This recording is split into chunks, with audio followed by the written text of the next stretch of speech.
ED ने उन्हें समन किया था।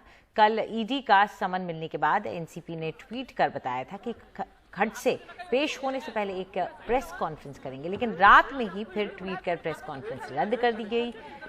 एनसीपी में शामिल होने के समय एकनाथ खडसे ने कहा था कि बीजेपी ईडी लाएगी तो वो सीडी लाएंगे।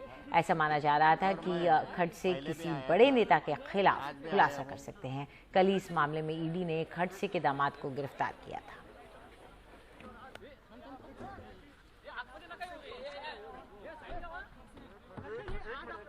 इसके पहले भी समन दिया था और मैं पहले भी आया था, आज भी आया हूँ। मैं जो भी पूछेगा उसके लिए हम सहकार्य कर रहे हैं, आज भी करूँगा। जो कुछ है, जो चल रहा है, वो सारा महाराष्ट्र, सारा देश देख रहा है। इसके बारे में सभी को मालूम है कि ये पॉलिटिकली मोटिवेट है सारा का सारा विषय। एक बार इसकी इंक्वायरी पहले हो चुकी है, 5 बार की इंक्वायरी हो गई है, अभी फिर से इंक्वायरी चल रही है। अभी और कितने बार इंक्वायरी करेंगे? बीजेपी से एनसीपी में शामिल हुए पूर्व मंत्री और जलगांव के कद्दावर नेता एकनाथ खडसे की मुसीबत बढ़ गई है, क्योंकि ईडी यानी कि प्रवर्तन निदेशालय ने आज उन्हें पुणे के एमआईडीसी भोसरी में एक जमीन घोटाले के संदर्भ में तलब किया है, पूछताछ के लिए बुलाया है।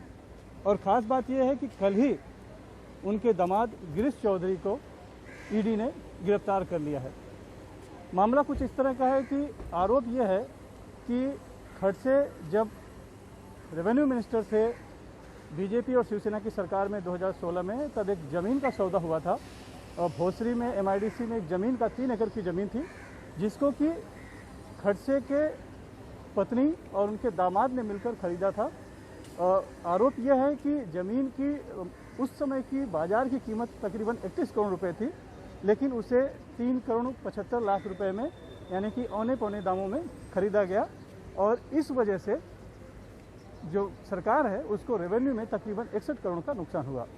दरअसल मामला कुछ इस तरह का है कि अब्बास सुकानी नाम का एक शख्स था जिससे एमआईडीसी का विवाद था, और उस विवाद के चलते एमआईडीसी उस जगह को अपने में एक्वायर नहीं कर पा रही थी। तब खडसे के परिवार ने उस ज़मीन को खरीदा और पूरे सौदेबाजी हुई, और ये आरोप उनके ऊपर लगा कि इसके लिए तब रेवेन्यू मिनिस्टर रहते हुए एकनाथ खडसे ने अपने पद का दुरुपयोग किया गया। उनका ऐसा दावा है कि इस पूरे मामले में एंटी करप्शन ब्यूरो और बाकी इनकम टैक्स कई एजेंसियां जांच कर चुकी है, तकरीबन 5 बार जांच हो चुकी है, लेकिन कहीं भी कुछ भी गलत नहीं मिला। और ये एक प्राइवेट सौदा था, क्योंकि जो ज़मीन थी वो एमआईडीसी के नाम पर नहीं थी, बल्कि उस व्यक्ति के नाम पे थी जिसका कि उस पर कब्जा था, उससे सौदा हुआ है। इसलिए इस तरह का कोई मामला उनके खिलाफ बनता नहीं है। और जो सौदा भी किया गया वो उनकी पत्नी मंदाकिनी और दामाद के नाम पे है, उनका इस पूरे मामले से कुछ लेना देना नहीं है। और 5 एजेंसियों से 5 बार जांच में क्लीन चिट मिलने के बाद भी उन्हें अब ईडी के नाम से डराया जा रहा है, सताया जा रहा है, और यहाँ पर उनके दामाद को गिरफ्तार भी किया गया है।